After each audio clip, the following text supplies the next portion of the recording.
everybody, welcome back to Elvis Structure Reviews. Today we're looking at another product from Broadway Limited. We're looking at a Broadway Limited EMD SD70 ACE, and this is KCS 4006, the Support Our Troops paint scheme. It has Paragon 4 sound, DC, DCC, and it comes with a smoke generator. Now as I open this, I need to explain, we're not going to see that in this video, and here's my reasoning. It's because this is not my locomotive. This is a friend of mine, he's letting me borrow this so I can review it. And he has the smoke fluid at his house, and if you want to see that smoke fluid in action, don't worry, I'm going to have another Model Trains Galore video up soon, within the next few weeks, that'll show the smoking unit in action. Here it is, in our lovely plastic box here, plastic covering.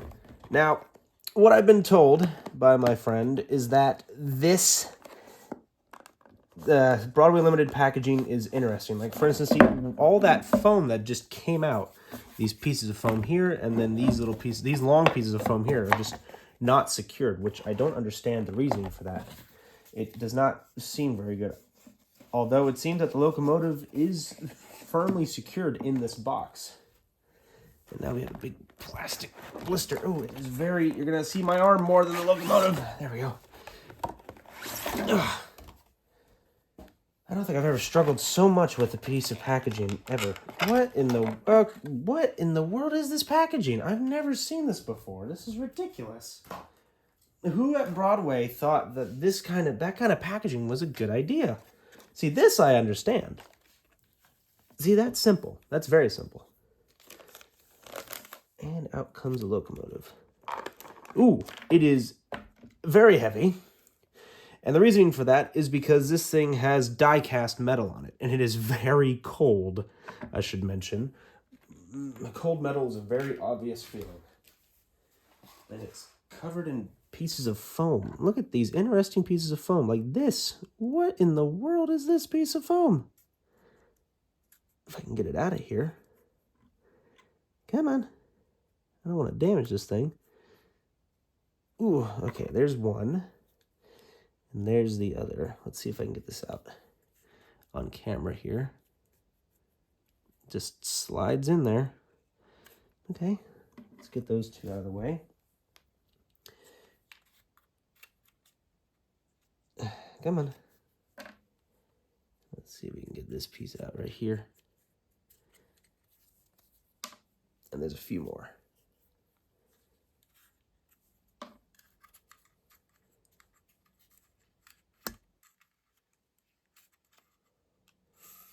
All right, now that we have all that and the locomotive out of the box, let's get into some history. And now, onto some history. Now, I've already covered the history of the SD70 ACE in greater detail in some previous videos, so if you are curious, go ahead and check out my videos on UP 1995 and UP 1983 to hear some more detail about the SD70's family of locomotives. But in 2018, the Kansas City Southern unveiled their Support Our Troops military locomotive. The locomotive's paint scheme honors both veterans and active duty soldiers. And it's a very interesting paint scheme, I must admit. Now, our locomotive here, KCS 4006, was built in November of 2005 and originally the Gray Ghost paint scheme. Up until 2018, it retained that scheme until it was finally repainted into this military paint scheme, and it is still in active service. Now, the fate of this locomotive is, and its paint scheme specifically, is going to be questionable now that the Canadian Pacific has purchased the Kansas City Southern and has created the CPKC. Will it continue to retain this veterans paint scheme with just a different logo on the side, or will they completely repaint the locomotive into the new CPKC paint scheme? Only time will tell. But thankfully, because this is a model, we don't have to worry about the future. We just have to worry about the here and now. All right, so with history out of the way, let's get into some details, starting with the front. Alrighty, so we're looking at the front of the locomotive. We're going to start our way from the top and work our way down to the bottom, as we always do. Start at the very top here, we have our forward headlight, which operates when the locomotive is in a forward motion. Next to that are the number boards. That's a 4006 here and here. I don't remember if they light up, the number boards do light up, but we will find out during the sound demo. You can see two stars right here as well as right there. Here are the cab windows here and here with the separately applied windshield wipers on either side. Down here on the nose, we have a grab iron right here. You can just see them, but there is a grab iron here as well as right there. We'll be able to get a better look at those when we look at the side of the locomotive. We have our two sand filler hatches right here as well as here. There's another grab iron right here just below this specific sand filler hatch. Right down here, we have a safety plaque right here. Several stars along the nose as well as the KCS right here. Grab irons that lead from the top of the nose down to the walkway here, and you can see the white handrails for getting up onto the steps of the locomotive here. We have our safety chain right here so you don't fall off the front of the locomotive, as well as the black handrails. Here are the two ditch lights here, and they do operate when the locomotive is in a forward motion as well. Two safety plaques here as well as here, and they say watch your step. We have our white sill stripe here on the pilot, on the anti-climber, my mistake. We have our coupler cut bar here that runs the width of the locomotive. Here is our knuckle right here. 3 MU cables on either side of the knuckle here as well as here. And there is our snowplow.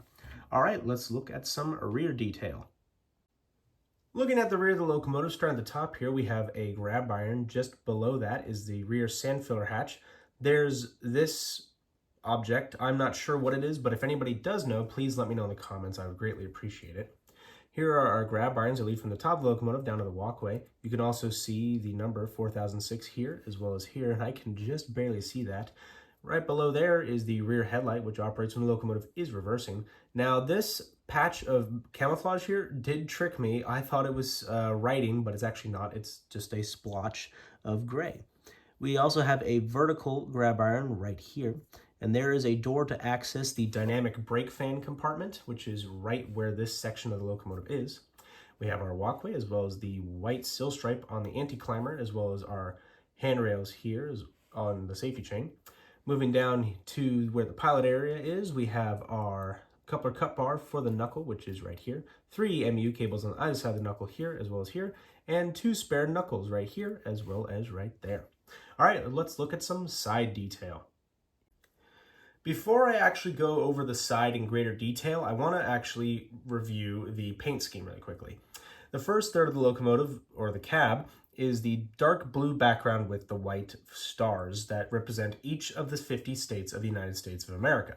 The next third of the locomotive is the red and white stripes that represent the 13 colonies, and the back here, the final third of the locomotive, is a specific Army camo with the ribbon that says support our troops. And it's a very interesting scheme. I think it's very creative. Certainly it does make it stick out amongst the other many veteran units that the other Class 1 railroads do have. All right, now let's actually look at some side detail. Looking at the conductor side of the locomotive, starting at the front here, you can see the steps that lead up to the forward walkway. We have our KCS logo here, the Kansas City Southern Lines. There is our number 4006. We have our sunshade right here, which does have 2 stars on it as well. We have an electrical battery box here. You can also see the nice detail of the truck here. Now, Broadway Limited has yet to get into the rolling end caps business here, like Scale Trains and Athearn, and I believe also Aurora Miniatures does it. But yes, they have yet to actually get into that. As you can see, there is no bell where usually the bell of an SD70 ACE would go, but as we move forward, you can actually see the large fuel tank on this locomotive right here, as well as the emergency shutoff valve. Up here is the horn, and you can see the exhaust port right here. This is actually where you would keep your smoke fluid. You pour it directly down into the stack, and it comes out. We will actually look at that in greater detail when we look at the roof. Moving on, we have our radiator section here. And you can see the lovely Support Our Troops ribbon right here. And the camouflage is really great. I like the look of it. It certainly does make this locomotive stick out from the other veteran locomotives that do exist. And you can see a see-through grate right here. Unfortunately, it's not see-through all the way. But as we move along to the rear of the locomotive, you can actually see that the dynamic brake fan section here is also see-through, which is very cool indeed. And I forgot to mention this earlier, but there are jack pads here as well as right there. And you can actually see the spring, which is really cool. I always like this detail about the SD70 ACE is that you can see the springs of the locomotive that keep the bogie on the locomotive as well. All right, looking at the engineer's side, and this locomotive is heavy. It is incredibly heavy. It's pretty much the same, but there's a few differences. First of all, you can see a little door right here. And let's actually focus on that door. There we go. That is the door to access the electrical compartment of the locomotive. And you can actually see a crew in there. There's a crew figurine in there, which is very cool indeed. I give props to Broadway Limited for doing that. And there is a builder's plate right there as well. As we move the locomotive a little bit more, right there actually, you can see the air tank reservoirs for the air brakes here as well as here. And if we move a little bit more, you can see the handbrake right here with some instructions. All right, so let's look at some roof detail. Looking at the roof of the locomotive, starting at the very front here, you can see the GPS dome. Now, locomotive is actually slightly inaccurate because when this locomotive was painted in 2018, it did have PTC antennas on top, so you would have to put some on your own. So unfortunately, this locomotive is not completely prototypical. Moving on, you can see the exhaust stack right here. Now, you pour your smoke fluid directly down the stack right here, and it will come out because there is a fan inside this section that heats up the smoke fluid, and it will blow out.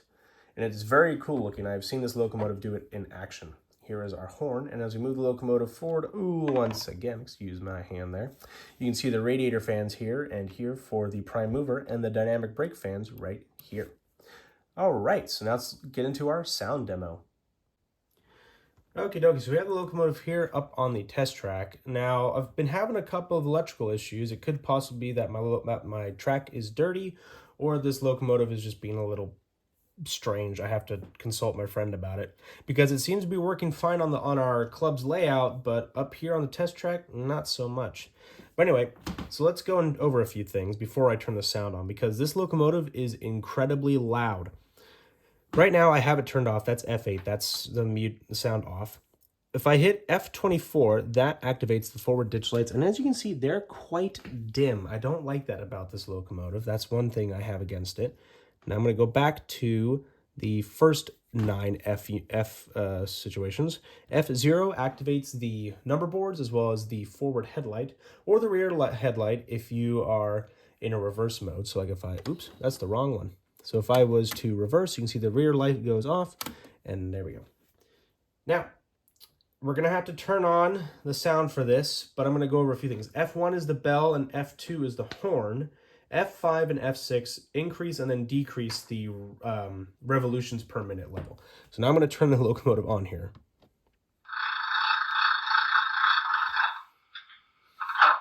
And this is the startup sequence. Or not. Hello. There we go. That is very weird with this locomotive.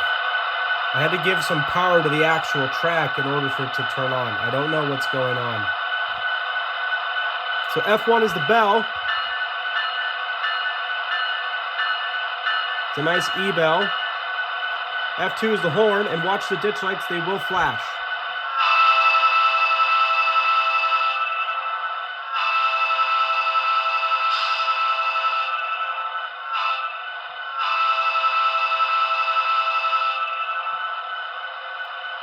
Now, F3 is a coupler noise.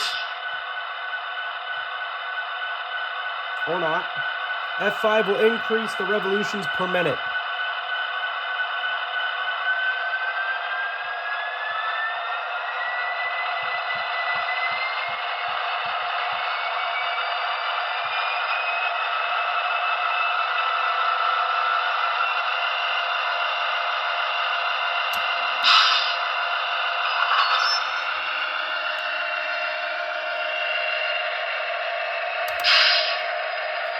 All right, we're going to bring the locomotive back towards us here.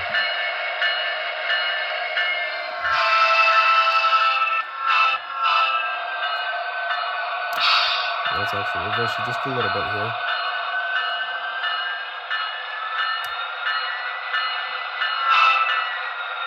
Let's turn off that.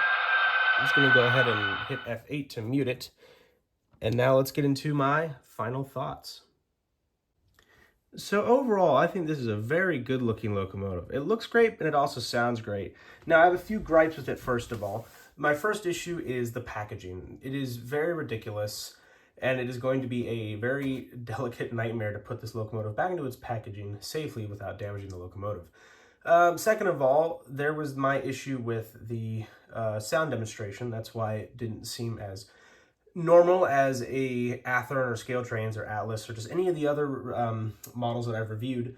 But that's also because this locomotive is not brand new out of the box. It was 2 weeks ago, but it has been run at my club's layout, and well, it's seen some action. My props to this locomotive is, one, the detail is very good, and two, this thing is very, very heavy. It has die-cast metal in it, and it feels like it should, like an actual locomotive should, heavy, which means that this locomotive will be great for pulling power or assisting heavy trains up a gradient on either your layout or your club's layout, if there is any gradient whatsoever. Anyway, I want to thank you for watching. I want to also thank my friend for letting me borrow this locomotive. It was very generous of him, and I really appreciate him for letting me do this. And I also want to mention that he bought this locomotive not on Lumbar, not at Midwest, not Hiawatha, Yankee Dabbler, or Broadway Lemon himself. He bought it off of Amazon.com, which I think is very funny. But anyway, thank you very much for watching. If you enjoyed, please hit that like button and also subscribe if you have not, and hit that notification bell to see what I have to upload in the future. But thank you very much for watching, and I will see you guys in the next video. Bye for now.